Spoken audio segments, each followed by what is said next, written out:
Hello, this is the Crazy Kane fan, and we are back. And we're here today to cover the Carolina Hurricanes versus the Detroit Red Wings. This is the 28th game of the season, and today's date is the 16th of December, 2021. Carolina, shorthanded, goes up and wins 5-3 against Detroit, improving our record to 27-1. So, in this summary, I'm going to tell you about the COVID situation, game highlights, stats, and then the overall thoughts. So let's go to the overview first. Everyone gets to skate the same amount as Jacob Slavin today. So that is a very true statement. We have 6 Canes on COVID protocols. So we are only skating 16 instead of 18 plus 2 goalies. Aho and Jarvis entered on the 13th of December, where Stahl, Spechkov, Cole, and Lorentz entered on the 14th. So most likely they're all going to miss tonight's game. Sunday's game against the Predators, who are really having their own issues, and that game might be canceled the way it is going. Tuesday 21st against the Bruins, they're having the same problems as the Predators, maybe not as bad. And then the 23rd of December against the Senators, they had some issues earlier, so that one we probably will be playing. So players are going to start to come back after the game of the 23rd. It's about a 10-ish day. It can go to 10, maybe a little bit less, a little bit more, depending on the player. So we should start getting our players back before the 27th against the Panthers. And so we could be back to the full roster at that point.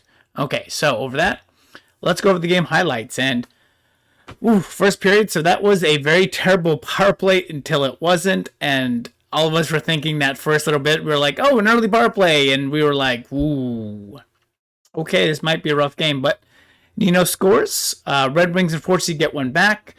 D'Angelo welcomes himself back into the lineup, puts us back up. Detroit counters again, but Jack Drury has his first game, has his first goal of his NHL career. Super awesome. His dad played for Hartford, so a little information there. Second period kind of quiet. Detroit ties it up, and the only thing I'd say is at least they didn't play 2 or 3 minutes before calling it, which we had earlier this season when they played an extended amount before calling the goal. You can't really go much about it, so whatever. Third period, damn, Nino, the missile from the side looks good, puts us up, and then Trocheck finishes it off, and we had the Star Wars Storm Surge. So pretty nice overall there. The stats, Nino with 2 goals, 7th and 8th of the season. Would have been nice for him to get the empty net to have the first hat trick for the Canes for the season. D'Angelo, first goal, 5th of the season. Drury, first 1 goal, first of his career. We'll give a little bit of shot to Perleski. It's his 1 assist. It's his first point of his career, and this is his 3rd game overall. Trocheck with the goal, and then we had 4 players with 2 assists. Anderson, 23 for 26. So, thank God, the West Coast trip and the trip to Canada is done, and it was a killer, at least for my sleep, and unfortunately for the players on COVID. So, that kind of sucked. But after the first period, like I said, I do this period to period. All I can say is this might be a high-scoring game. And, boy, looking back when I wrote that a couple periods later, that definitely did not happen. We would need some extra goals going to third because I'm sure we might be gassed. The third period was quieter. So it didn't look like both teams really had a huge amount, but second period got a lot quieter, a lot quicker. Our penalty kill looked great all game. That's pretty much what we got. And then Nino helps clinch the game, and really you couldn't ask for anything better just with everything that's going on. So overall, this is a good win, especially with how many players we are missing going against a mostly full Red Wings team. So, so now we have pretty much 3 games that we're going to have to get through before I think we're going to get most of our players back. Like I said before, the Predators are dealing with a lot of issues.